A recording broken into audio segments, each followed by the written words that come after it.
नमस्कार दोस्तों, आज हम एक बहुत ही इम्पोर्टेंट टॉपिक पर चर्चा करने वाले हैं। जो संस्कृत सीख रहे हैं उनके लिए काफ़ी इम्पोर्टेंट है, क्योंकि बहुत बार ऐसे हो देखा जाता है कि जो संस्कृत स्टूडेंट है वो क्या करते हैं, 6 क्लास से उन्हें संस्कृत सिखाया जाता है। या तो फिर बहुत बार ऐसे होता है कि कुछ बच्चे दूसरे स्टेट में होते हैं और फिर तीसरे स्टेट में जाते हैं, तो अचानक उन्हें 8 या 9 से संस्कृत पढ़ना पड़ता है, उनकी मजबूरी होती है। तो ऐसे स्टूडेंट को कैसे पढ़ाई करनी चाहिए, या फिर जो संस्कृत में अच्छे मार्क लाना चाहता है, संस्कृत अच्छी तरह समझना चाहता है, तो उसे किस तरह से पढ़ाई करनी चाहिए, स्टेप बाय स्टेप क्या क्या समझना चाहिए। क्योंकि आप यदि किसी शहर में जाओगे, ना उसका नाम पता है, कुछ भी पता नहीं, तो आप उस गली में, उस शहर की गली में गुम हो जाओगे। आप किसी को फ़ोन करके बताओगे कि मैं यहाँ हूँ, तो यहाँ मतलब कहाँ, वो भी आपको बताना पड़ेगा। यदि पता नहीं तो आप वो भी बता नहीं पाओगे, तो आप यही बोलोगे अरे मुझे कुछ समझ में नहीं आ रहा, मैं कंफ्यूज हो चुका हूँ, मैं कहाँ हूँ ये तो मुझे पता नहीं है। एक्चुअल में संस्कृत में कभी कभी कुछ बच्चों को ऐसे ही होता है, उन्हें पता ही नहीं चलता कि क्या चल रहा है। मतलब किसी ने पूछा कि आप संस्कृत पढ़ रहे हो, क्या पढ़ रहे हो, कुछ बता नहीं सकते हो।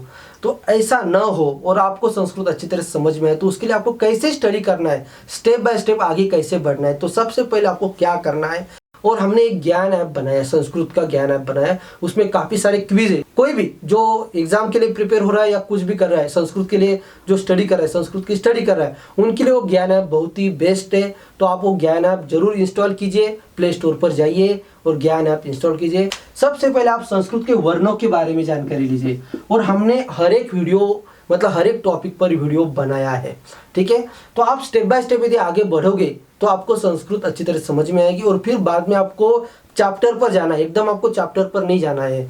तो चैप्टर पर जाने से पहले, मतलब चैप्टर सीखने से पहले आपको क्या क्या पता होना चाहिए। तो सबसे पहले आपको वर्णों के बारे में आप जानकारी लीजिए, वीडियो देख लीजिए। उसके बाद है वर्ण विच्छेद, आप सीख लीजिए सबसे पहले। ये सब आसान टॉपिक है, वर्ण अल्फाबेट जो है तो वो जानना बहुत जरूरी है। संस्कृत के भी क्या है, स्वर कौन से है, व्यंजन कौन से है, ठीक है, वो कैसे लिखे जाते हैं, उनके बारे में आपको पता होना चाहिए। उसके बाद वर्ण विच्छेद, एक बहुत ही इंपॉर्टेंट टॉपिक है संस्कृत में, इसके बारे में जान लीजिए, ठीक है। यदि पता है तो फिर कोई जरूरत नहीं, मगर वर्ण के बाद वर्ण विच्छेद आपको सीखना जरूरी है, ठीक है। वर्ण विच्छेद सीख लीजिए। जब आप वर्ण विच्छेद सीख लोगे, आपको पता चल जाएगा, उसके बाद आप क्या कीजिए, वर्ण विच्छेद होता क्या है, वर्ण विच्छेद के ऊपर भी वीडियो है। वर्ण विच्छेद मतलब ये जो दो संस्कृत के वर्ण होते हैं उन्हें अलग अलग करना, फिर जोड़ना, क्योंकि संस्कृत में इनकी काफ़ी ज़रूरत होती है। यदि जिनको ये आता नहीं, फिर वो बाद में छोटी छोटी गलतियां करते हैं, उनके मार्क चले जाते हैं। तो फिर वर्ण विच्छेद सीख लीजिए। उसके बाद जो होता है, आप लकारों के बारे में जानकारी लीजिए।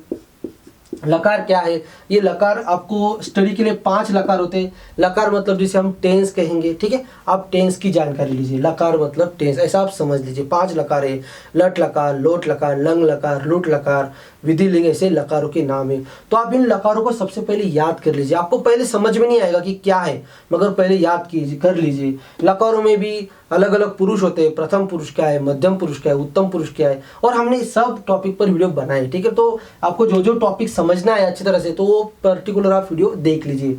मगर आप लकारों के बारे में जानकारी लीजिए, क्योंकि लकार मतलब, लकार किसके लिए यूज होता है, लकार होते हैं धातु, क्रियापदों के लिए यूज होता है। मतलब क्रियापदों से सेंटेंस जब हम बनाते हैं, तब आपको लकारों के बारे में पता होना चाहिए। तो लकार आप याद कर लीजिए, 5 लकार, ठीक है। तो वो वीडियो देखोगे तो आपको पता चलेगा और क्लियर हो जाएगा। यहाँ सिर्फ हम बता रहे कि आपको क्या क्या अच्छी तरह से आना चाहिए। तो आपको 5 लकार याद होने चाहिए अच्छी तरह से। उसके बाद आप क्या कीजिए, विभक्तियों के बारे में समझ लीजिए। विभक्ति क्या है, ठीक है। संस्कृत में 7 विभक्ति है और 8वां एक संबोधन है, ठीक है। विभक्ति मतलब जैसे अलग अलग जो लैंग्वेज होती है उनमें विभक्ति अलग, सिंपल छोटी छोटी विभक्ति होती है। ज़्यादातर प्रथम और षष्ठी ज़्यादातर यूज़ होती है बाकी लैंग्वेज में। संस्कृत में ऐसा नहीं, संस्कृत में 7 विभक्तियाँ होती है। तो उन्हें शब्दों को जोड़, अभी ये विभक्ति मतलब शब्दों को जोड़कर वाक्य में यूज़ किया जाता है, ठीक है। कोई भी ऐसा शब्द नहीं है जो विभक्तियों के बिना यूज़ हो संस्कृत में। तो उसके लिए आपको विभक्ति, 7 विभक्तियाँ याद करनी पड़ेगी। कुछ सिंपल सिंपल शब्द आप याद कर लीजिए, बालक, बालको, बालका, ये तो आपने सीखा ही होगा। और उसके बाद जब आप विभक्तियों के बारे में जानकारी लोगे, विभक्ति याद करो। यदि आपको संस्कृत सीखना है तो आपको 5 लकार याद होने चाहिए, ठीक है। लट लकार, लोट लकार, लंग लकार, जो भी 5 लकार है, मतलब जो टेंस है क्रियापदों के, वो आपको याद होनी चाहिए। उसके बाद विभक्तियाँ, कुछ 2-3 शब्द, अकारांत शब्द, आकारांत शब्द, मतलब पुल्लिंग, स्त्रीलिंग, नपुंसक, ऐसे एक एक शब्द जो सिंपल सिंपल शब्द, जैसे बालक शब्द है, बालिका शब्द है, या फिर फलम शब्द है, उनकी 7 विभक्तियाँ आप याद करके रखो, ठीक है।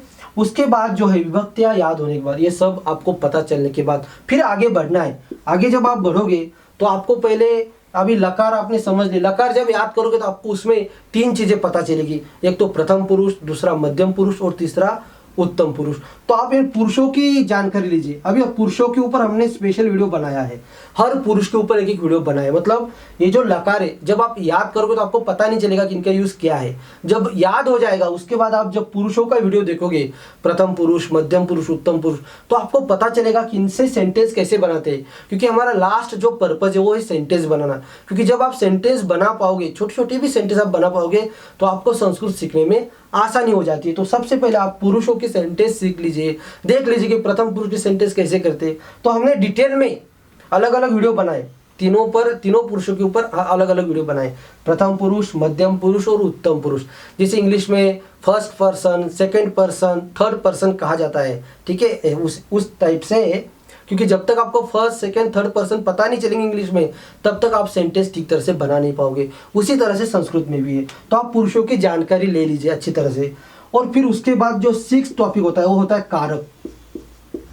अभी कारक क्या है? कारक मतलब होता है जिसमें पूरे डिटेल में सेंटेंस हम सीखते हैं। जैसे आपने 7 विभक्तियां याद कर ली, तो हर एक विभक्ति मतलब प्रथमा विभक्ति, अभी नाम दिए उन्होंने, प्रथमा विभक्ति, द्वितीय विभक्ति, तृतीय विभक्ति, ऐसे नाम दिए गए हैं, ठीक है। आप पहले याद करोगे और फिर वो सीखोगे, ठीक है। तो थोड़ा डिफिकल्ट रहेगा याद करने के लिए, मगर आप एक एक शब्द भी याद करोगे और उसके बाद आप ये वीडियो देखोगे, बाद उसके लास्ट में नेक्स्ट यदि आप ये वीडियो देखोगे तो, या फिर किसी से भी आप सीख लीजिए। ऐसा नहीं कि वीडियो देखो किसी भी चैनल या कहीं से भी आप वो सीखो, मगर यदि आपको संस्कृत अच्छी तरह से सीखना है तो आपको ये जरूर करना है। इसी स्टेप बाय स्टेप आपको आगे बढ़ना है। पहले आप पुरुषों की वाक्य रचना कैसे बनाते हो वो पहले सीख लीजिए। फिर उसके बाद कारक, कारक मतलब प्रथम विभक्ति की वाक्य रचना कैसे करते हैं, द्वितीय विभक्ति, ठीक है। आपको स्पेशल कारक का तो हमारे चैनल पर वीडियो नहीं मिलेगा, मगर प्रथम विभक्ति, द्वितीय विभक्ति, तृतीय विभक्ति, ऐसे आपको स्टेप बाय स्टेप वीडियो मिलते जाएंगे।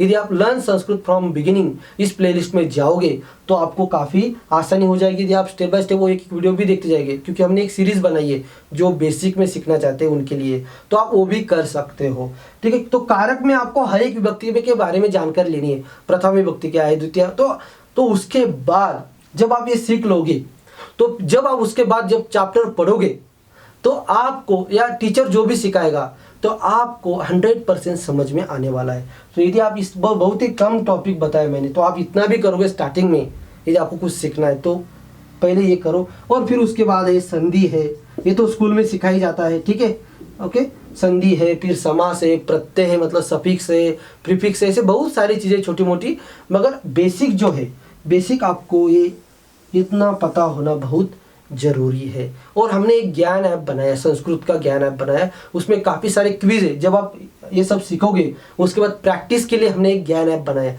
कोई भी जो एग्जाम के लिए प्रिपेयर हो रहा है या कुछ भी कर रहा है, संस्कृत के लिए जो स्टडी कर रहा है, संस्कृत की स्टडी कर रहा है, उनके लिए वो ज्ञान ऐप बहुत ही बेस्ट है। तो आप वो ज्ञान ऐप जरूर इंस्टॉल कीजिए, प्ले स्टोर पर जाइए और ज्ञान ऐप इंस्टॉल कीजिए। आपको वहाँ ढेर सारे क्विज मिलेंगे, ढेर सारे नोट्स मिलेंगे, इन सब पर नोट्स है। अभी विभक्ति के ऊपर भी वहाँ हर एक विभक्ति के नोट्स है। यदि आप कारक का जाओगे, फोल्डर में जाओगे, वहाँ बहुत सारे फोल्डर है, तो आप कारक का फोल्डर देखिए, उसमें काफ़ी सारे, और सेंटेंस भी है, प्रैक्टिस के लिए सेंटेंस भी है। लकार है, 5 लकार याद करना है तो आप वही से भी याद कर सकते हो। बहुत सारी चीज़ें आपको वहाँ मिल जाएगी। तो आप जरूर वो ज्ञान ऐप भी इंस्टॉल कीजिए। तो इस तरह से आप स्टडी करनी है, इस तरह से आप करोगे तो आपको संस्कृत 100% समझ में आएगी। धन्यवाद।